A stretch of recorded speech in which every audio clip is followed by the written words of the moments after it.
Hi guys, this is Alea Jen and welcome back to my YouTube channel. So for today's video, ilang buwan nga ba yung aantayin bago makapunta dito sa Hong Kong or bago ka makaalis simula pag-apply mo ng work as a domestic helper dito sa Hong Kong. So, unang-una is ang mga process pa ng paper, doon ka matatagalan, and also antayin mo yung visa.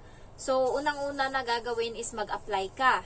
And then, ang next is i-orient ka ng agency, ganyan-ganyan. Tapos, isasalang ka ngayon nila for interview doon sa agency sa Hong Kong.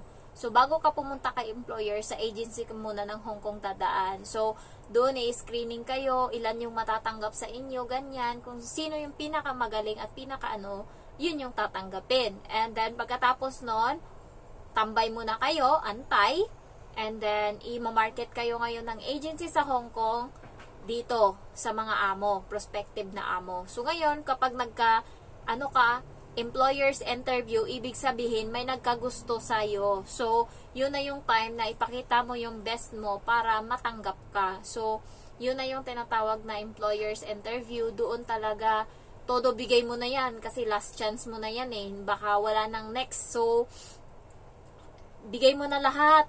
Kaya kailangan guys, pag nag-apply kayo, dapat ready kayo.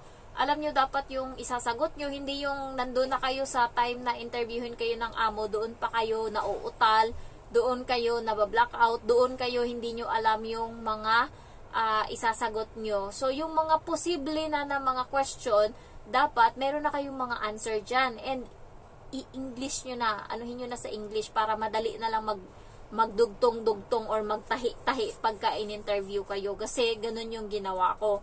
So, pagka naka-employer's interview na kayo at natanggap kayo, doon na yung mag-start yung process. Unang-unang gagawin is pumunta ka sa agency, mag-report ka doon, papirmahin ka nila ng kung ano-ano, and ibibigay sa'yo yung job order. So, doon ka na magpipirma ngayon. And, makikita mo na doon ngayon kung ano yung mga requirements na kailangan. So, yun na. Mag-start na ng process.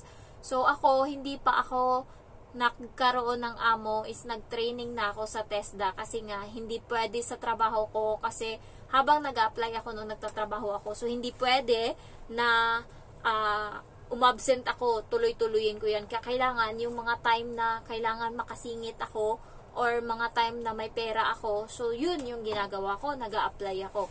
And, TESDA, it takes 3 days kasi 2 day yung training. And then, 1 day, ito yung time na pupunta na kayo doon sa pinaka-anuhan ng TESDA at doon na na kayo doon. Mag-a-actual na. Nakalimutan ko na kung anong term nun. So, TESDA pa lang, yung iba is maduga yung mga agency nila kasi meron silang mga accredited na TESDA training and sisingilin kanila ng 15,000 para dyan. So, ilang araw kang nandyan. Sa amin naman, sa agency namin, pinapabayaan kami. As long as original yung ibibigay mo na certificate doon sa agency mo na nakapag-training ka ng TESDA as domestic worker. Domestic NC2 ata yung tawag nila doon. So, yun. And ako is 5,000. Yun nga lang, pugpug talaga yung utak mo. Kailangan ipasok mo lahat ng dapat ipasok sa utak mo. Kasi nga, grabe yung pag-aaralan mo sa uluhin mo. And, yun. Maglalagay na lang ako ng ibang way ng TESDA kasi iba yun. Marami akong pinagdaanan sa TESDA. Next is, nandun na yung medical. Syempre, yung medical ko medyo mabilis lang. Hours lang. And, ang technique kasi nila, kung sino yung mga room na walang mga applicant or walang mga magpapamedical. Halimbawa, ito ngayon, yung mga nakapila dyan na tuturukan ng dugo, kuhanan ng dugo, ilalagay niya ngayon doon sa x-ray. Yung iba, ilalagay niya doon sa iba.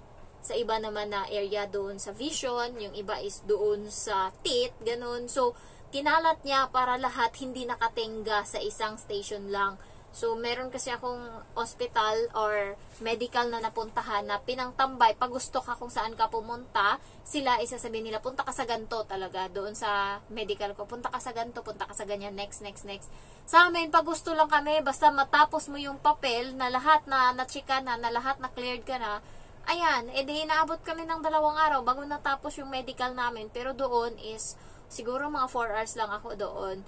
And next is, kuha ka pa ng NBI, process ka pa dati, may vaccine card pa kami, hindi ko lang alam ngayon kung meron pa.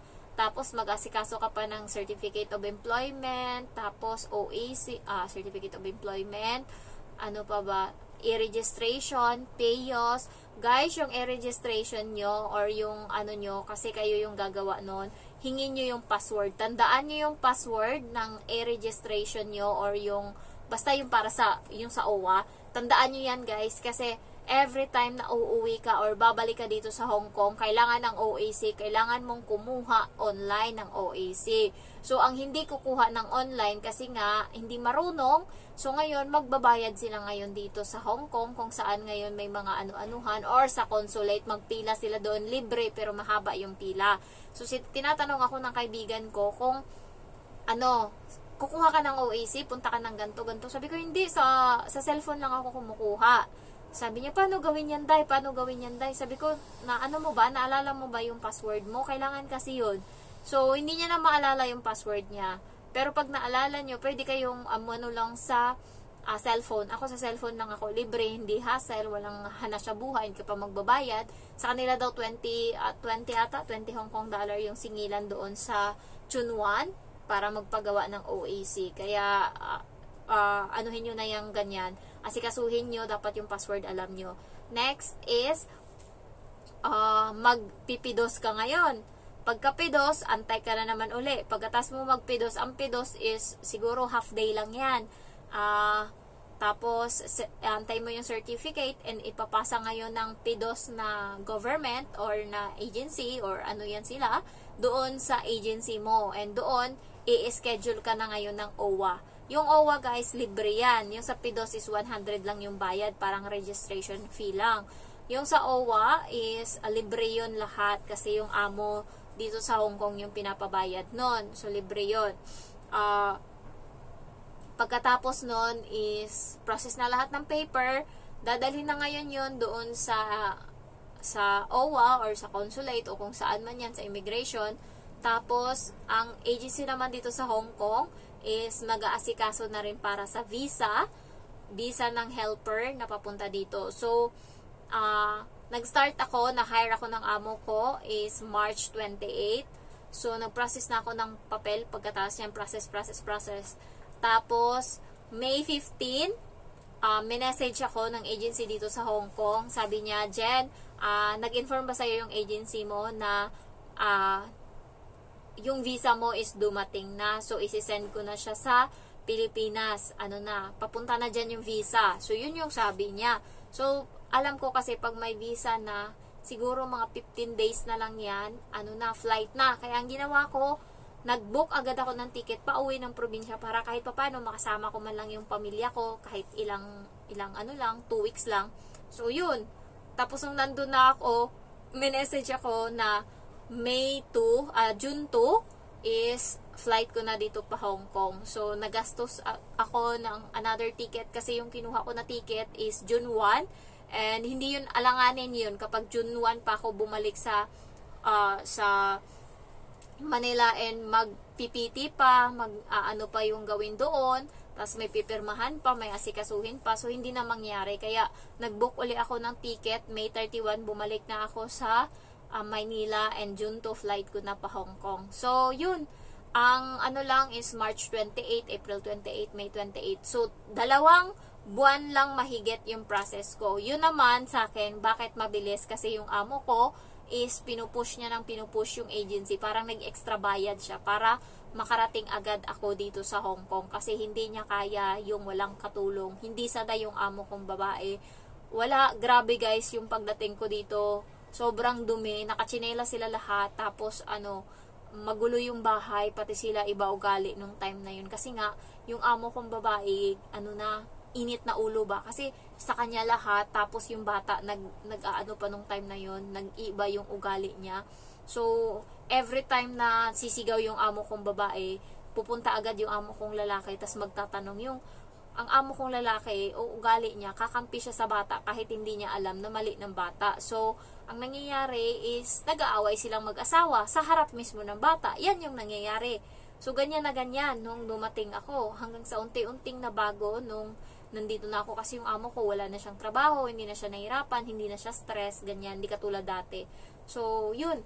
2 months lang ako. Pero mostly ng mga katulong is 3 months yung process nila. Pinakamahaba na yung 6 months. Ayan. Depende sa amo kung yung katulong nila is kung anong petsa nila palayasin. Kasi minsan, nakadepende sa kapalitan mo. Kung yung papalitan mo is nandun pa, so antay ka talaga muna. Ako, lumayas na yung kapalitan ko dito. Wala pa ako. Nagpasa siya ng